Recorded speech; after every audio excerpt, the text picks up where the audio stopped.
오늘 우리에게 주신 하나님의 말씀을 봉독합니다. 욥기 8장 5절에서 7절까지의 말씀입니다. 구약 성경 욥기 8장 5절에서 7절입니다. 제가 봉독하겠습니다. 내가 만일 하나님을 찾으며 전능하신 이에게 간구하고 또 청결하고 정직하면 반드시 너를 돌보시고 내 의로운 초소를 평안하게 하실 것이라. 내 시작은 미약하였으나 내 나중은 심히 창대하리라. 아멘. 오늘 설 연휴를 맞이해서 또 부모님을 뵙기 위해서 이 자리로 또 찾아와서 바쁜 가운데서도 고향에서 예배를 하고 가야 되겠다라는 마음으로 예배에 참여하신 우리 자녀들을 주의 사랑으로 환영합니다. 여러분의 삶 속에 하나님의 축복과 은혜가 함께 하기를 바랍니다. 그래서 제가 오늘 말씀을 뭘 전할까 고민을 하다가 우리가 2020년 우리 영광교회 표제를 나를 간절히 찾는 자가 나를 만날 것이니라 라는 주제를 잠언서 8장 17절을 우리가 또 한 해의 표제로 삼자 했습니다.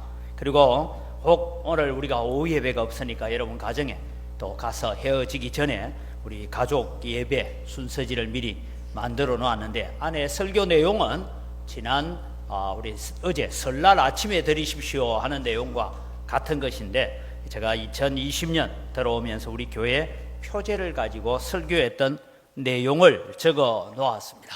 그 내용 가운데 여러분 우리는 특별히 어떻게 하나님을 간절히 찾는 자가 되어서 하나님을 만날 것이냐 하면, 첫째는 말씀을 통해서 하나님께 가까이 나아가는 여러분 되기를 바랍니다.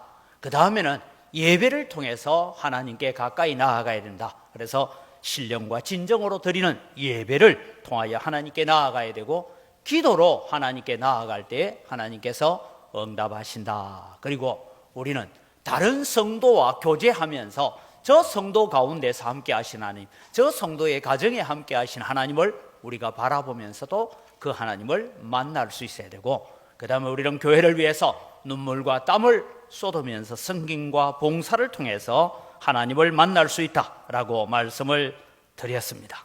오늘 우리는 이 앞으로 심히 창대해지는 복을 받읍시다 이런 주제를 가지고 말씀을 드리려고 합니다. 여러분의 가정이, 여러분의 사업이, 여러분의 자녀들이 다 앞으로 잘 되기를 원할 것입니다. 아마 우리 자녀가 잘못되기를 원하는 사람은 아무도 없습니다.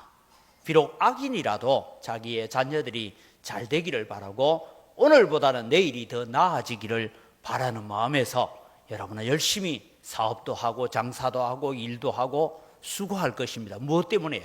내일이 오늘보다는 조금 더 나아지기를 바라보는 그런 기대를 가지고 있기 때문입니다.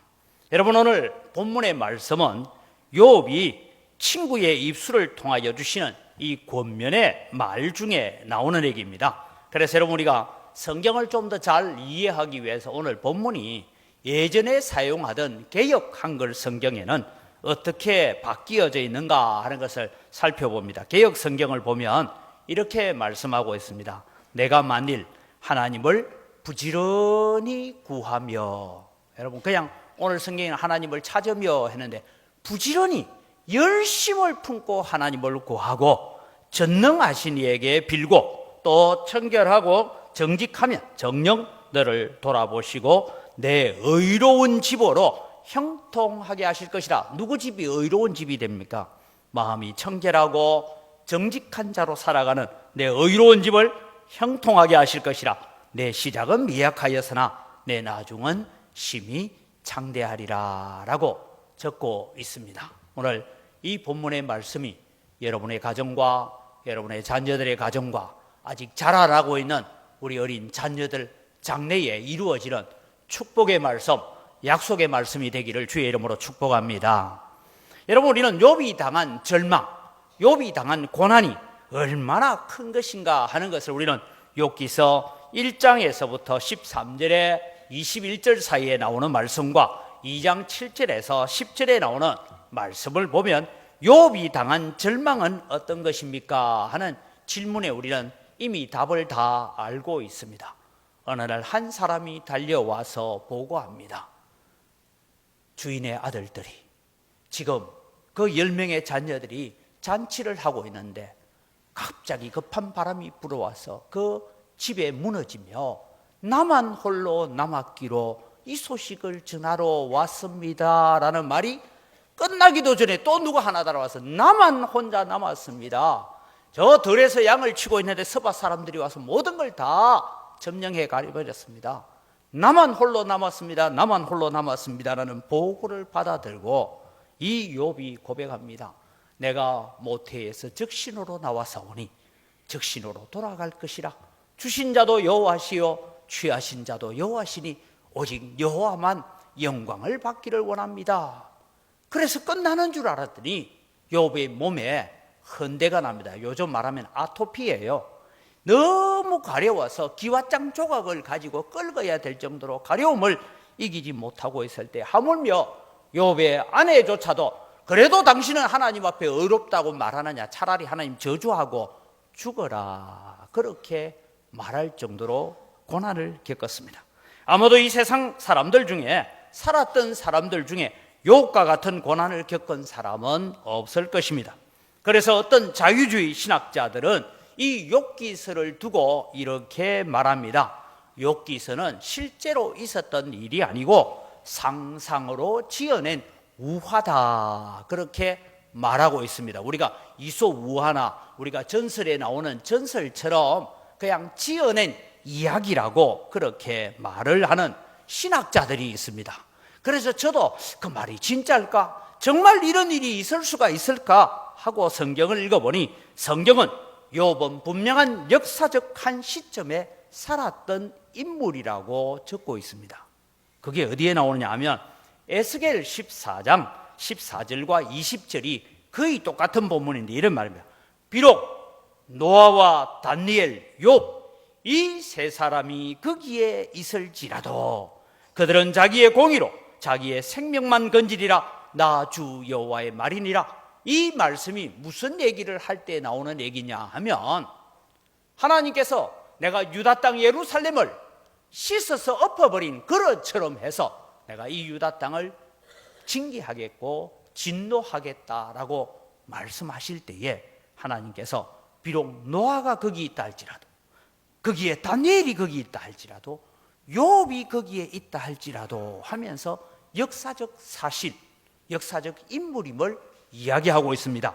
신약 성경에 와보면 야고보서 5장 11절에도 욥에 대해서 얘기합니다. 보라, 인내하는 자를 우리가 복되다 하나니 너희가 욥의 인내를 들었고 주께서 주신 결말을 보았거니와 주는 가장자비하시고 긍휼히 여기시는 이시니라 하면서 이 욥은 상상 속에, 전설 속에 있는 인물이 아니고 실제로 역사적인 한 시점에 있었던 사람이고, 이 사람은 이런 고난과 어려움을 잘 극복해내고 욥기 42장에 보면 세상에서 그가 가졌던 것보다 2배나 되는 복을 다시 받았다라고 말씀하고 있습니다. 그래서 여러분, 욥기서는 상상의 이야기가 아니라 실제의 이야기입니다.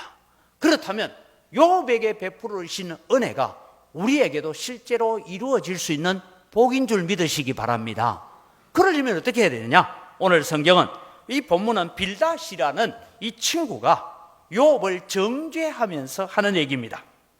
너의 모든 이런 환난은 내가 죄를 지었기 때문에 온 것이다. 그래서 인과응보적인 판단으로 욥을 정죄하는 가운데 비록 네가 죄를 지었다 할지라도, 이 모든 결과가 죄 때문에 온 징계라 할지라도 지금부터라도 네가 만일 내 마음을 부지런히 하나님을 찾고 그렇게 하면 하나님께서 회복시켜 주실 것이다, 그런 말씀을 합니다. 우리도 종종 어려운 일을 만나는 사람들, 고난을 만나는 사람들, 갑작스럽게 사고를 만나거나 질병을 당한 사람들 볼 때 우리의 마음속에 이런 생각을 가질 때, 저 사람 무슨 죄를 많이 지었을꼬? 그렇게 우리가 정죄하는 눈으로 바라볼 때가 있습니다. 조금 심한 사람은 이런 말까지 하더라.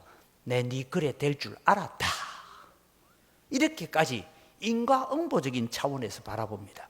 여러분, 내 네 그래 될 줄 알았다 하면서 내 자신을 좀 돌아보면 좋을 텐데 자기는 잘 안 돌아봐요. 또 여러분, 종종 제가 신방을 가면 어떤 어려운 일을 당했거나 아니면 몸이 아프거나 가면 꼭 이렇게 말씀하시는 어른들이 있어요. 아이고 목사님, 제가 죄를 많이 지어가지고 하나님께 벌을 받는 모양입니다. 이런 얘기를 자주 하십니다. 여러분, 우리에게 어려움이 있고 환난이 있을 때 내 자신을 돌아보고 내가 하나님 앞에 바르게 살지 못했는지, 혹 내가 하나님 앞에 징계를 받는 삶을 살아가지는 않았는지 자신을 돌아보는 건 참 귀하고 겸손하고 아름다운 일입니다. 그러나 여러분, 우리가 너무 모든 일을 죄의 결과로 가져오는 죄책감에 빠져 살도록 만드는 것은 성령이 주시는 마음이 아니고 마귀가 주는 마음이에요.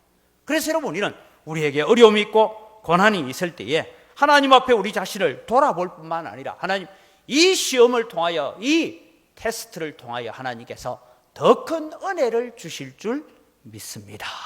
이런 믿음으로 주님 앞에 더 가까이 나아가는 신앙이 되기를 바랍니다. 빌닷이라는 친구가 정죄하는 가운데서 우리가 배워야 될 부분이 있어서 오늘 이 본문을 선택했습니다.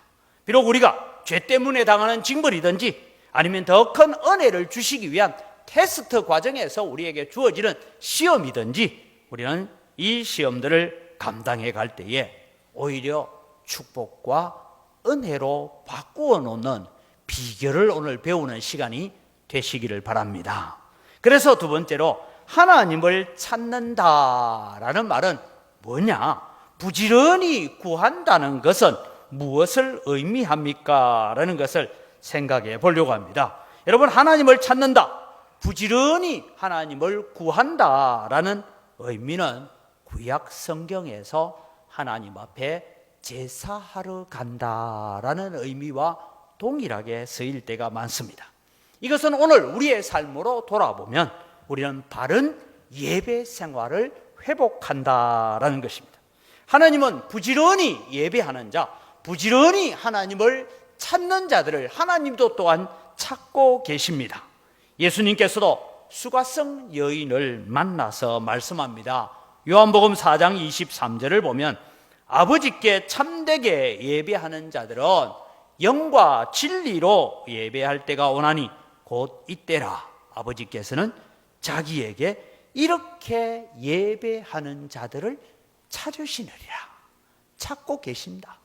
신령과 진리로, 영과 진리로 예배하는 자들을 하나님은 찾고 계십니다. 그럼 여러분, 영과 진리로 예배한다는 것이 뭐냐? 지난주에 제가 말씀드렸죠. 생명을 걸고 예배하는 것이다. 아니면 혹 여러분, 오늘 이 예배 시간이 이렇게 생각해보세요. 이 예배 시간이 저 아프리카나 아니면 이리안 자야나 이런 곳에 선교사로 파송하는 예배라고 한번 생각해 보시죠.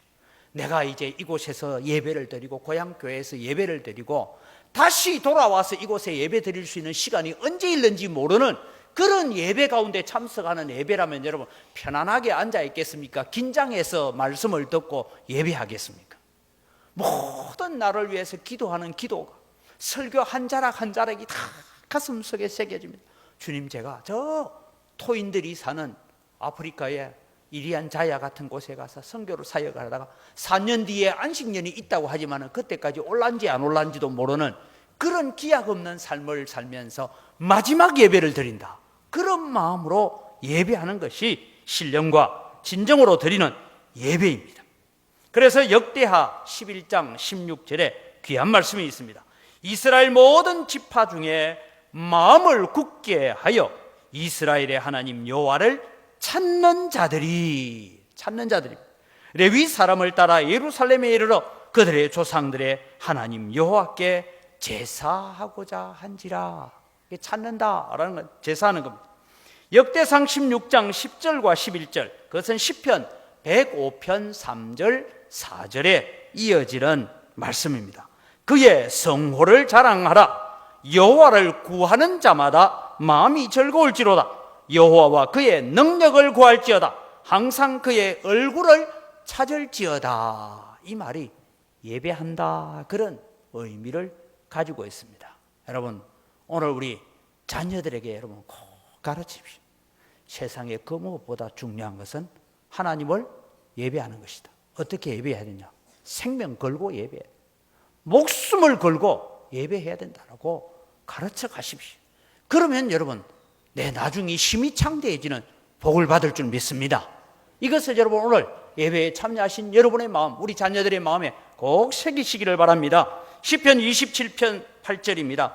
너희는 내 얼굴을 찾으라 하실 때에 내가 마음으로 주께 말하되 여호와여 내가 주의 얼굴을 찾으리이다 하였느니라. 그래서 우리는 하나님의 얼굴을 찾는다. 다르게 말하면 바른 예배 생활을 회복한다라는 것이 오늘 우리에게 주어져 있는 말씀. 우리는 부지런히 하나님을 예배하는 자가 되어야 됩니다.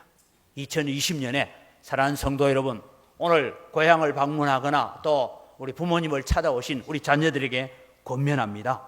2020년도에는 시간 나면 예배하고 바쁘고 급한 일이 있으면 그것부터 먼저 처리해 놓고 예배하는 자가 아니라 이 세상의 그 어떤 일보다 하나님을 예배하는 일을 최우선하는 여러분 되시기를 바랍니다. 부지런히 하나님을 찾는다는 것은 예배 생활이 최우선된다 이 말입니다. 목숨을 걸고 예배하는 일에 최우선 하시기를 바랍니다. 저는 어릴 때 기억이 있습니다. 머리에 감기가 걸리고 열이 나고 아프면 아버지가 오늘 너는 학교 가지 말아야 했어요. 학교가 멀기도 했습니다. 심리길이 되니까. 그런데 주일날은 아무리 열 나고 아파도 교회 가서 예배하고 오라 했어요. 왜냐하면 예배하다가 죽으면 순교하는 거니까. 학교 가서 공부하다가 죽으면 과로사 하는 거고, 그죠? 하나님께 예배하다가 죽으면 순교하는 거잖아요. 여러분, 제가 목회를 시작했던 제가 다른 사람보다 좀 일찍 목회를 시작했어요. 21살 때에 제가 시골에 거의 문을 닫다시피 한 교회를 목회하러 갔습니다. 그래서 그곳에 목회를 하러 가는데 첫 주일을 보내고 두 번째 주일에 이제 그 교회를 담임하기 위해서 갈 때에 저희 아버님이 마지막 짐 보따리를 버스에 실어주기 위해서 나오셔서 버스를 기다리시면서 이런 말씀하셨습니다. 네가 앞으로 목회하는 교회에서 성도들이 복을 받게 만들려거든 두 가지를 생명 걸고 가르치라. 하나는 주일 성수를 철저하게 가르치라. 내가 봤더니 주일 예배가 제대로 안 되는 사람, 복 받는 사람 못 봤다 그랬어요. 여러분, 우리가 주일 예배, 하나님 앞에 예배 생활이 회복되는 것, 부지런히 하나님을 찾는다, 생명을 걸고 하나님을 찾는다, 목숨 걸고 예배한다, 그런 마음으로 하나님을 찾는 자에게 내 의로운 집으로 평안하게 하실 것이고, 내 시작은 미약하지만 나중은 힘이 창대해질 줄 믿습니다. 두 번째, 저희 아버님이 가르쳐 주신 것이에요.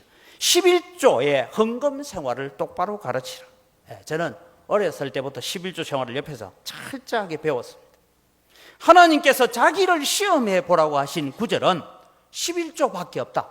이것으로 나를 시험하여 라고 했던 것은 하나님을, 주 너희 하나님을 시험치 말라 했는데 자기를 시험해 보라고 한 것은 11조밖에 없다.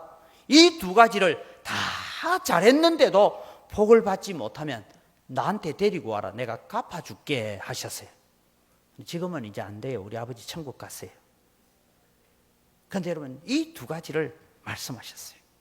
사랑하는 성도 여러분, 2020년에는 주일 성수와 예배 생활에 성공하는 성도가 되시기를 바랍니다. 그러면 하나님께서 복 주실 거예요. 세 번째로 여러분, 우리의 기도를 들으시는 분은 어떤 분이십니까? 제가 우리 가족 예배에 이 부분이 다시 적혀 있기 때문에 오늘 여러분 나가시면서 다 한 분씩 가져가셔서 가정에서 가정 예배를 드리시면서 다시 한번 살펴보시기 바랍니다.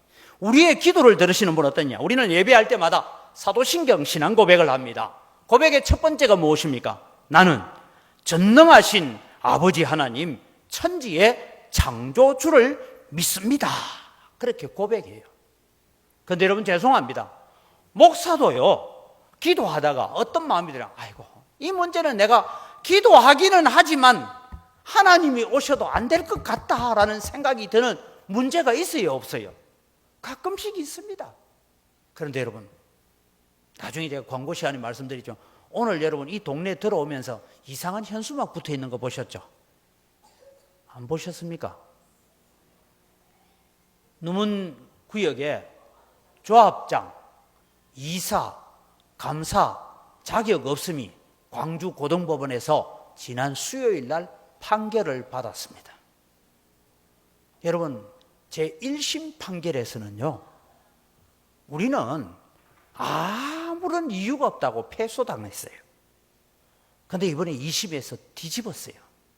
하물며 우리를 변호했던 변호사님조차도 목사님 기적입니다. 어떻게 목사님이 주장하는 그대로 다 인용을 했습니까? 나도 모르겠다. 누가 하셨을까요? 하나님 하셨어요. 여러분, 우리도 거의 포기하고 있었어요. 그 다음에 여러분, 우리가 고등법원에 제소한 게 아닙니다.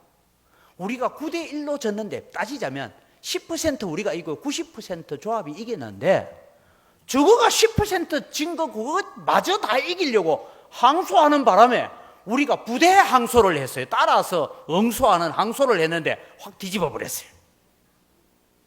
여러분, 이런 일을 보면 저도 포기하고 있었고, 우리를 변호하는 변호사도 포기하고 있었고, 우리 누문동에 같이 일하는 실무진들도 다 포기하고, 하물며 판결 받는 그 시간에도 한 사람만 갔다 온나라, 그래도 안 가면 안 되니까 하고, 변호사도 내려오지도 않고 저도 안 갔어요. 그런데 판결을 받고 난 뒤에, 목사님, 제가 녹음을 하기는 했는데 이 소리가 무슨 소리인지 무슨 뜻인지 모르니까 목사님 한번 다시 들어보세요 하고 보내왔는데 우리가 이긴 거예요. 여러분, 우리는 살아가면서 하나님이 오셔도, 주님이 오셔도 이 상황은 어쩔 수 없다라는 생각이 들 때가 들어 있습니다. 성경에도 그런 사람 많아요.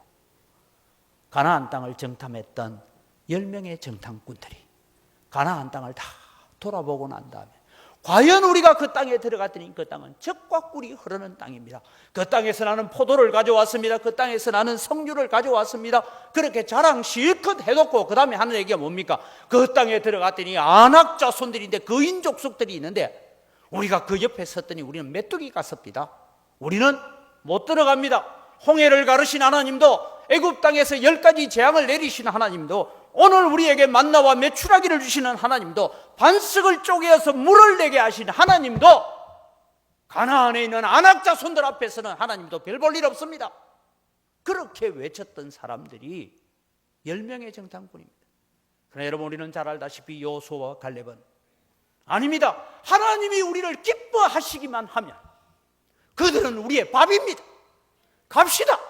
하나님을 거역하지 맙시다. 하나님은 살아계십니다. 오늘도 우리가 만나를 먹었지 않습니까? 오늘도 우리가 하늘의 양식을 먹었지 않습니까? 갑시다. 그랬던 두 사람만 가나안 땅에 들어갔어요. 사랑하는 성도 여러분, 오늘날 경제가 어렵고 여러분의 상황이 어렵고 여러 가지 많은 환란이 있는데, 그 어려움 앞에 여러분, 하나님은 어떤 분이십니까? 하나님은, 나는 전능하신 아버지 하나님, 천지의 창조주를 믿으시기 바랍니다. 그 하나님을 붙들고 기도하시기 바랍니다. 그 하나님은 나의 아버지시기 때문에 우리의 기도를 들으시는 분이십니다. 하나님은 구하는 자에게 반드시 응답하시는 분입니다. 그래서 지난 주일날 우리가 설교를 들었던 말씀의 본문만 인용합니다. 에레미야 33장 2절에서 3절입니다. 이를 행하시는 여호와, 그것을 만들며 성취하시는 여호와, 그의 이름을 여호와라 하는 이가 이와 같이 이르시도다. 너는 내게 부르짖으라. 내가 내게 응답하겠고 내가 알지 못하는 크고 엄밀한 일을 내게 보이리라. 아멘. 여러분, 우리는 우리가 기도하는 것보다 이상으로 주시는 하나님이세요. 오늘 제 아들이 예배에 참석했습니다만, 아버지 돈 5만 원만 좀 보내주세요 하니까 가만히 생각해보고 5만 원까지는 집에 못 오겠더라고요. 서울서. 지는 5만 원만 보내주면 된대. 근데 아버지는 얼마 보냈을까요? 10만 원 보냈어요. 왜냐면 지는 5만 원만 요구하는데 내가 계산해보니까 안 돼. 그걸 10만 원 보내는 거예요. 그게 아버지예요, 여러분. 육신의 아버지도 하물며 그렇거든. 하늘에 계신 전능하신 아버지가 우리가 구하는 거, 아이고 그거 구했나 하고 구하는 것만 주고 말까요? 더 줄까요? 할렐루야. 더 주시는 하나님을 믿으시기 바랍니다. 그래서 전능하신 하나님께 기도하라니. 그냥 하나님 아버지께 기도하는 것이 아니라 그 앞에 토시가 붙어 있어요. 뭐라고요? 전능하신 아버지께 기도해라. 그래서 전능하신 분이에요. 그분께 우리가 기도해야 되는 것입니다. 빌립보서 4장 6절 7절입니다. 아무것도 염려하지 말고 다만 모든 일에 기도와 간구로 너희 구할 것을 감사함으로 하나님께 아뢰라. 그리하면 모든 지각에 뛰어난 하나님의 평강이 그리스도 예수 안에서 너희 마음과 생각을 지키시리라. 야고보서 1장 5절은 말씀합니다. 너희 중에 누구든지 지혜가 부족하거든 모든 사람에게 후히 주시고 꾸짖지 아니하시는 하나님께 구하라. 그리하면 주시리라. 육신의 아버지는요, 가끔씩 저도 그래요. 아들이 뭐하면 니는 뭐 했노? 이렇게 꾸짖을 때가 있어요. 근데 여러분, 우리의 영의 아버지 하나님은 우리를 꾸짖지 아니하시고 구하는 자에게 후히 주시는 하나님이심을 믿으시기 바랍니다. 기도는 아무리 강조해도 지치지 않습니다. 그러나 여러분, 마지막 때가 되면 기도하는 열정이 식어질 것입니다. 그것은 주님이 이미 경고하고 계십니다. 사랑하는 성도 여러분, 2020년은 기도 생활에서 승리하는 자가 되시기를 바랍니다. 사랑하는 성도 여러분, 기도하는 여러분의 무릎이 더욱 강해지는 2020년이 되기를 주의 이름으로 축복합니다. 그래서 여러분, 우리는 전능하신 하나님께 기도하고 갑시다. 고난이 있고 어려움이 있고 낙심할 일이 있고 절망할 일이 있을 때도 우리는 찬송하고 있잖아요. 기도할 수 있는데 왜 걱정하십니까? 기도하면서 왜 염려하십니까? 기도할 수 있는데 왜 실망하십니까? 기도하면서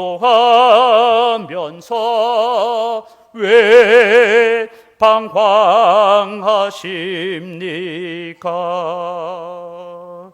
주님 앞에 무릎 꿇고 간구해 보세요.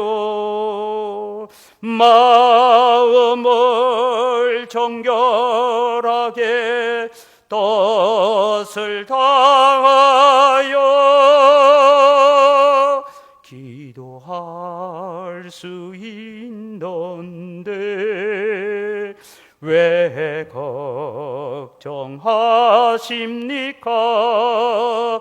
기도하면서 왜 염려하십니까? 우리의 기도를 들으시는 분은 전능하신 아버지십니다. 그 아버지 앞에 답답한 일이 있고 억울한 일이 있고 때로는 절망할 일이 있고 낙심할 일이 있을 때 기도하시기 바랍니다. 기도할 때 주님은 우리를 만나 주십니다. 기도할 때 우리를 찾아주시는 하나님이십니다. 우리가 어떻게 하면 우리의 나중이 심히 창대하는 복을 받습니까? 청결하고 정직하다라는 것은 무슨 의미를 가지는지를 살펴봅니다. 여러분, 우리는 부지런히 하나님을 찾는 예배 생활, 부지런히 하나님 앞에 엎드리는 기도 생활, 그것을 하는데 그것으로 끝나지 않고 우리는 청결하고 정직하다는 것이 어떤 것인지를 배워가야 됩니다. 첫째는 청결하다라는 이 말은 하나님과의 수직적인 관계를 이야기할 때 사용되는 용어입니다. 다르게 말하면 하나님 앞에서 내 마음이 깨끗하다, 그런 뜻입니다. 예수님께서도 말씀합니다. 마음이 청결한 자는 복이 있나니 하나님을 볼 것이다 라고 했는데, 마태복음 5장 8절을 같이 한번 읽겠습니다. 마음이 청결한 자는 복이 있나니 그들이 하나님을 볼 것이며 하나님을 만날 것이다, 이 말씀이에요. 누가 하나님을 만납니까? 마음이 청결한 자가 하나님을, 마음을 깨끗이 하고 하나님 앞에 나오는 자가 하나님을 만납니다. 여러분, 목사도요, 사람들을 만나보니까요, 만나기 싫은 사람이 있어요. 어떤 사람이 만나기 싫으냐 하면 만나서 얘기를 하는데 자꾸 얘기를 해도 이 사람은 뭔가 다 자기 마음을 숨기고 마음의 안개를 가득 장벽을 쳐놓고 있는 사람은 다시 보기 싫어요. 밥 먹고 오고 나면요 그냥 취할 것 같아. 근데 어떤 사람은요 마음이 통하는 사람은 만나고 나면 어떻습니까? 즐거워요. 또 보고 싶어요. 그런 사람 또 만나고 싶어요. 한 번 보고 두 번 보고 자꾸만 보고 싶어요. 그런데 여러분 어떤 사람은 그런 사람이에요. 하나님은 어떤 자를 만나 주시느냐 하면 마음이 청결한 자입니다. 마음이 깨끗한 자를 하나님은 만나 주십니다. 시편 기자는 이렇게 말합니다. 시편 24편 3절에서 4절입니다. 여호와의 산에 오를 자 누구며 그의 거룩한 곳에 설 자가 누구인고 곧 손이 깨끗하며 마음이 청결하며 뜻을 허탄한 데 두지 아니하며 거짓 맹세하지 아니하는 자로다. 하나님의 성산에 오르고 거룩한 곳에 서서 하나님을 만날 수 있는 자가 누구냐? 마음이 청결한 자. 하나님은 우리의 마음의 생각과 우리의 뜻까지 감찰하시는 하나님이십니다. 사람은 우리 속마음 몰라요. 그런데 하나님은 우리 마음의 생각까지 다 아시는 분입니다. 그분 앞에 정결한 마음 달라고 기도하시기 바랍니다. 깨끗한 마음으로 하나님 앞에 나아가시기를 바랍니다. 깨끗한 마음, 정결한 마음으로 살아갈 때 하나님은 만나주십니다. 지금 여러분 온 세상은 지금 악한 마귀가 뭐 하려고 하느냐면 우리의 마음을 지금 빼앗아 가려고 애쓰고 있어요. 아마 우리 어른들 그런 게 핸드폰을 켜도요 핸드폰에 광고 뜨는 것들이 전부 다 음란한 것 뜹니다. 여러분. 그런 게 그냥 보기 싫어도 보여요. 그게 다. 그게 우리의 마음을 빼앗아 가려고 합니다. 굶주린 사자처럼 마귀는 우리의 마음을 빼앗기기 위해서 혈안이 되어 있습니다. 세상에는 눈만 들면 온통 음란과 쾌락과 세상의 이생의 자랑으로 가득합니다. 누가 이래서 돈 많이 벌었단다, 누가 저래서 돈 많이 벌었단다 얘기부터 시작해서 음란과 쾌락으로 가득 차 있습니다. 여러분 이해하고 들으십시오. 며칠 전에 휴가를 나가서 저 외국 태국에 가가지고 남자가 여자로 성전환 수술을 하고 이제 한국에 들어와가지고 나 계속해서 군대 하사로 근무하고 싶습니다. 이래가지고 국방부 육군본부에서 회의를 해서 너는 처음에 남자로 군에 입대했는데 이제 성전 안에서 여자로 됐으니까 너는 나가라 해가 전역을 시켰어요. 정상적이죠. 그러려면 지가 진짜 여군으로 복무하고 싶으면 다시 제대하고 나가서 여군으로 지원을 하면 되죠. 들어올 때는 남자로 들어왔다가 또 바뀌었으니까 그대로 내 계급 유지하면서 하게 해달라. 국방부에 했어요. 정상적인데 여러분 대한민국이 미쳐가고 있습니다. 군인권위원회라는 이상한 집단이 하나 있어요. 군인권위원회. 그 다음에 여러분 국가인권위원회가 국방부가 이 하사의 전역을 심사하는 것을 연기해라 뭐 이러고 온갖 핍박을 다 했어요. 그런데 국방부는 들어올 때 남자였으니까 나가서 다락시가 오고 싶거든 여자로 지원을 해봐라. 거기에 심사가 될지 안 될지는 모르겠지만 그렇게 해서 전역을 시켰어요.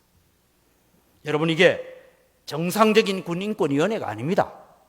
국가인권위원회가 정상적이 아니에요. 여러분 온 나라가 비정상입니다. 육체의 쾌락 앞에 하나님의 창조질서 하나님의 말씀은 저 뒷전으로 던져버린 지가 오래됐습니다. 여러분 지금은 온 세상은 소돔과 고모라로 가고 있습니다.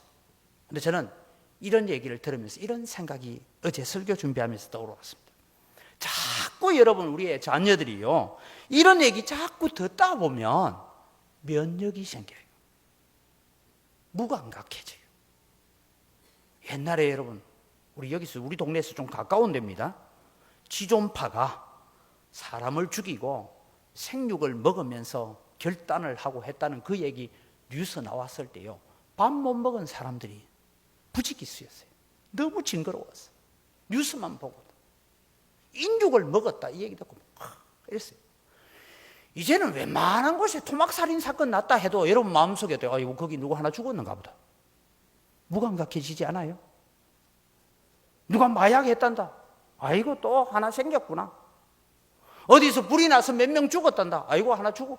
나와 가족과 나와 연관되어 있는 사람이 없으면 그냥 한 뉴스거리로 그냥 한 이야기거리로 그냥 듣고 넘어가 버려요. 우리의 마음이 그만큼 무감각해져 가고 있다는 거예요. 여러분, 성도들은 정신 차려야 됩니다. 동성애다, 성적 취향이다, 학생 인권이다, 군 인권법이다 이러면서 마귀는 우리에게 자꾸 뭘 하느냐? 죄악의 예방주사를 놓고 있어요. 자꾸 우리로 하여금 한 번 듣고 두 번 듣고 세 번 듣고 그러면서 우리의 감각을 무디게 만들고 있습니다. 특별히 자라나는 10대 청소년들이 이 동성애다 뭐다 이런 거에 대해서 점점 무감각해져 가요. 여러분, 자녀들 정신 차려서 키워야 됩니다. 그냥 놔두면 안 돼요. 우리는 여러분 영적으로 깨어서 성령의 예방주사, 하나님의 말씀의 예방주사를 잘 맞아가는 여러분 되기를 바랍니다. 왜냐? 이 시대가 뭘 요구하느냐? 시대가 세상이 지금 어떻게 흘러가느냐보다 더 중요한 것은 뭐냐? 하나님의 말씀이 뭐라고 얘기하고 있느냐? 성경이 뭐라고 얘기하고 있느냐? 그게 더 중요한 거예요. 오늘 우리 부모님들과 함께 예배에 참석한 10대 우리 자녀들에게, 20대 자녀들에게 제가 부탁합니다. 정신 차려야 돼요. 자꾸 듣다 보니까 그냥 나중에는 감각이 없어져요. 들을 때마다 이건 아니라고. 우리는 하나님의 말씀으로 돌아가야 된다. 하나님의 말씀이 뭐라고 하는지, 하나님의 말씀이 이것이 죄라고 하는지, 죄라고 하지 않는지에 대해서 우리는 돌아가야 된다. 자꾸만 우리 자신을 말씀으로 예방주사를 맞아가야 됩니다. 그래서 말씀의 인도함을 받고 성령의 인도함을 받아서 마음이 청결한 자가 되시기를 주의 이름으로 축복합니다. 마음이 청결한 자를 위해서 하나님께서 만나주십니다. 하나님께서 찾아오십니다. 마음이 깨끗지 않은 자에게는 하나님이 외면하십니다. 그래서 우리의 마음이 청결해져야 됩니다. 이 정직하다라는 말은 무슨 뜻이냐 하면, 정직하다라는 것은 대인관계입니다. 우리는 종종 예수 믿는 사람들 가운데서 저분은 교회에 와서 하나님 앞에 살 때는 참 정직한 것 같고 하나님 앞에서는 잘 사는 것 같은데 세상 사람들과의 관계 속에서 정직하지 못한 사람들을 많이 보고 있습니다. 하나님은 그들도 미워하십니다. 세상에는 정직하게 살았다가는 망할 것 같습니다. 그래서 여러분, 이런 세상에서 정직하게 살지 않기로 작정을 할 때가 있습니다. 그래서 여러분, 우리는 기억하십시오. 우리가 세상에서 부정직하고 부정적인 방법으로 쟁취하는 것보다 하나님의 손에 들려있는 축복이 훨씬 크다는 것을 믿으시기 바랍니다. 내가 얻는 것보다 하나님이 하늘로부터 주시는 은혜가 더 큽니다. 그래서 예수님도 말합니다. 너희가 세상에서 부모와 형제와 아내와 남편과 전토와 집을 나를 위해서 잃어버린 자는 금세에 있어서 100배나 받고 넷세에 영생을 얻지 못할 자가 없느니라고 약속하셨습니다. 금세에 100배나 받을 줄 믿으시기 바랍니다. 하나님은 갚아주시는 하나님이십니다. 우리도 자녀들에게 다 가르쳐야 됩니다. 네 실력으로 살려고 하지 마라. 네 재주로 살려고 하지 마라. 네 힘으로 살려고 하지 마라. 하나님 은혜 없이는, 하나님의 도우심 없이는 네가 수고하고 애쓰는 것 한순간에 아침 안개처럼 이슬처럼 사라질 수 있다. 그러니 전능하신 하나님께 기도하고 부지런히 예배하고 마음을 청결하게 하고 그렇게 살아야 된다라고 우리는 가르쳐 가야 됩니다. 신명기 6장 18절 19절을 봅니다. 여호와께서 보시기에 정직하고 선량한 일을 행하라. 그리하면 내가 복을 받고 그 땅에 들어가서 여호와께서 모든 대적을 내 앞에서 쫓아내시겠다고 내 조상들에게 맹세하신 아름다운 땅을 차지하리니 여호와의 말씀과 같으니라. 아멘. 우리는 하나님을 바라봐야 돼요. 하나님이 일하실 능력을 바라봐야 돼요. 신명기 13장 18절에는 계속해서 말씀합니다. 내가 만일 내 하나님 여호와의 말씀을 듣고 오늘 내가 내게 명하는 그 모든 명령을 지켜 내 하나님 여호와의 목전에서 정직하게 행하면 이같이 되리라 라고 했습니다. 시편 112편 2절은 그의 후손이 땅에서 강성하며 정직한 자들의 후손에게 복이 있으리로다. 누구에게요? 정직한 자들에게 복이 있을 것입니다. 잠언서 16장 17절은 말씀합니다. 악을 떠나는 것은 정직한 사람의 대로이니 자기의 길을 지키는 자는 자기의 영혼을 보존하느니라. 여러분, 우리는 하나님의 말씀을 믿는 자가 되기를 바랍니다. 상황과 형편을 믿고 내 지식과 내 경험과 내 재주를 믿는 자가 아니라 하나님의 능력을 믿고 하나님 앞과 사람들 앞에 청결하고 정직한 자가 되어야 됩니다. 하나님 앞에서 마음이 깨끗한 사람은 사람을 대할 때에 정직합니다. 오늘날 여러분, 저는 이런 사람을 자주 만났으면 좋겠습니다. 제가 창원에 살 때 만났던 한 분인데 그 회사 동료들이 그분을 지칭해서 하는 말입니다. 그 사람 예수 믿는 것 하나만 빼면 참 좋은 사람인데 왜? 예수 믿는 것 때문에 주일날 우리 회식 가자 나는 못 간다. 주일날 뭐 하자 나는 못 한다. 그러니까 참 사람은 좋은데 뭐만 빼면 예수 믿는 거 하나만 빼면 참 사람 좋은데 제가 그 칭찬을 들었던 사람 옆에서 지켜봤어요. 그때는 어려움을 당하는 것 같고 고난을 당하는 것 같은데 하나님께서 그 길을 열어가십니다. 이분은요 항상 명절 되면 당직서로 갑니다. 한국중공업에 근무했는데요. 왜? 주일날 내게 당직되면 당직 일정표를 쭉 보고 난 뒤에 설날 당직되는 사람 보고 이날 내가 대신 써줄 테니까 내 주일날 교회 가게 좀 해줘. 그러니까 여러분 설날 당직된 사람이 얼마나 행복하겠어요. 대부분 바꿔주죠.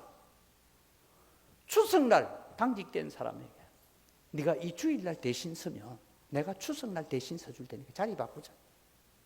그래서 그분이 회사의 동료들로부터 들었던 얘기가 그 사람 참 예수 믿는 것 하나만 빼면 진짜 좋은 사람인데 이것이 여러분 우리의 자랑이고 여러분의 훈장이 되기를 바랍니다. 우리의 가슴에 훈장이 그런 훈장이 붙어있는 것이 사람들 앞에 정직하다 이 말입니다. 여러분 세상은 온갖 거짓과 아첨과 기만으로 가득 차 있습니다. 지금 여러분 정치권도 경제도 사회도 온통 거짓과 위선으로 가득합니다. 여러분 관심이 많겠지만 저는 검찰과 청와대의 싸움이 어떻게 결론 날지 참 궁금하기도 합니다. 그러나 여러분 오늘 우리는 기도해야 합니다. 우리 하나님 앞에 청결하고 사람들 앞에 정직한 사람이 되어야 됩니다. 사랑하는 성도 여러분, 우리는 사람들 앞에서 우리의 정직이 무기가 되고 우리의 정직이 훈장이 되는 그런 삶을 살아가시기를 바랍니다. 여러분 우리는 불신자에게도 우리는 정직이 인정받는 삶을 살아야 됩니다. 그럼 내 나중에 심히 창대해지는 축복을 받을 것입니다. 마지막으로 이런 자를 향한 하나님의 복이 무엇입니까? 첫째는 우리의 가정을 평안하게 하실 것입니다. 오늘 성경은 이렇게 말합니다. 만일 내가 그렇게 하면 하고 조건절을 얘기하고 있습니다. 네가 만일 하나님을 부지런히 찾아서 예배하고 전능하신 하나님께 기도하고 내 마음을 하나님 앞에 청결하고 사람들 앞에 정직하게 살아간다면 하나님께서 내 의로운 처소로 평안하게 하실 것이다. 오늘 예배에 참여하신 우리 부모님을 찾아온 자녀들에게 제가 여러분 부모님을 만날 때마다 기도 제목이 있는 것을 압니다. 연세가 드신 분들 가운데서 어떨 때는 자녀의 문제로 밤잠을 설치면서 때로는 기도하는 분들도 있습니다. 여러분 우리가 하나님 앞에 오늘 주는 이 권면의 말씀을 받아들고 저녁에 잠자리에 누울 때에 자녀들로 인하여 감사하면서 잠자리에 들 수 있는 의로운 처소로 평안해지는 축복이 있기를 바랍니다. 이런 축복은요 이렇게 주어지는 겁니다. 환난의 때에 고난의 때에 하나님의 징계의 때에도 스바냐 2장 3절을 보니까 여호와의 규례를 지키는 세상의 모든 겸손한 자들아, 너희는 여호와를 찾으며 공의와 겸손을 구하라. 너희가 혹시 여호와의 분노의 날에 숨김을 얻으리라. 하나님의 진노의 날에도 이런 자를 하나님은 그 진노의 불 가운데서도 지키시고 보호하시는 평안을 주실 줄 믿습니다. 마지막으로 여러분, 시작은 미약하지만 나중은 심히 창대해지는 복을 하나님께서 약속하고 있습니다. 우리는 지금도 아름다운 삶을 살아야 되지만 우리는 끝이 아름다운 삶을 살아가야 됩니다. 오늘도 행복한 삶을 살아야 되지만 내일이 더 행복한 삶을 우리가 살아가고 내일이 더 복된 삶을 살아가야 됩니다. 여러분, 저는 두 사람을 비교하고 말씀을 마치려고 합니다. 화려하게 시작했던 사울 왕이 있었습니다. 그의 시작은 아주 화려했습니다. 그러나 그의 결과는 너무나 비참했습니다. 다시 사울 왕은 블레셋 군대에 쫓기다가 스스로 자결을 하여 죽습니다. 그 시신조차도 블레셋 군대의 전리품이 되어서 조롱거리가 되어졌습니다. 그는 하나님께 구하지 않고 접신한 자에게 구하고 신접한 자에게 구했기 때문에 그의 결과는 비참했습니다. 그런데 여러분, 다윗은 사울왕에게 쫓기는 망명 생활을 10년 이상 했습니다. 너무너무 비참한 삶을 살았습니다. 그런데 여러분, 성경은 다윗의 마지막을 이렇게 적고 있습니다. 역대상 29장 27절 28절을 보면 이스라엘을 다스린 기간은 40년이라 헤브론에서 7년간 다스렸고 예루살렘에서 33년을 다스렸더라. 그가 나이 많아 넓도록 부하고 존귀를 누리다가 죽음에 그의 아들 솔로몬이 대신하여 왕이 되니라. 그가 나이 넓도록 부하고 존경을 받는 삶을 살다가 그 자녀들에게 신앙의 유산, 믿음의 유산을 잘 물려주고 천국 갔다, 이 말씀입니다.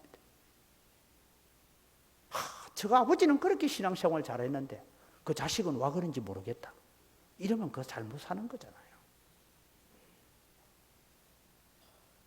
그 사람 참 한때는 정말 잘 나갔는데 마지막에는 이러면 안 되잖아요.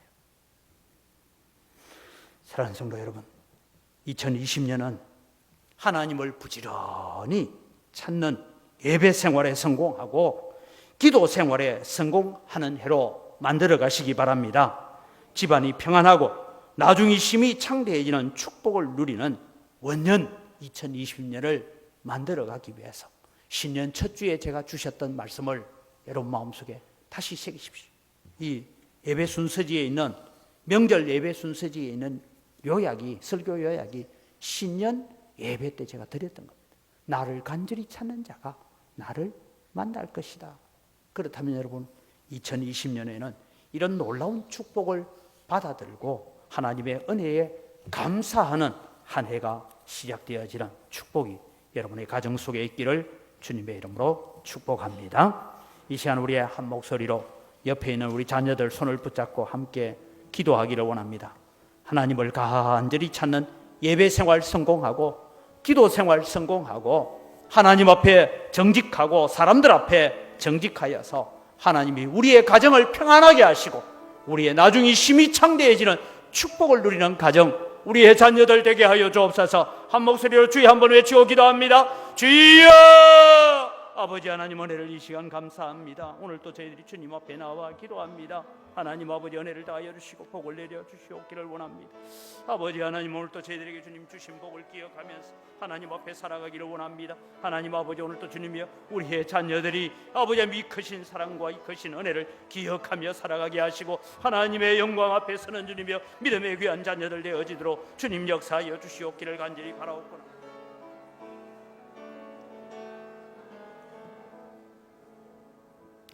살아계신 아버지 하나님, 은혜를 이 시간 감사합니다.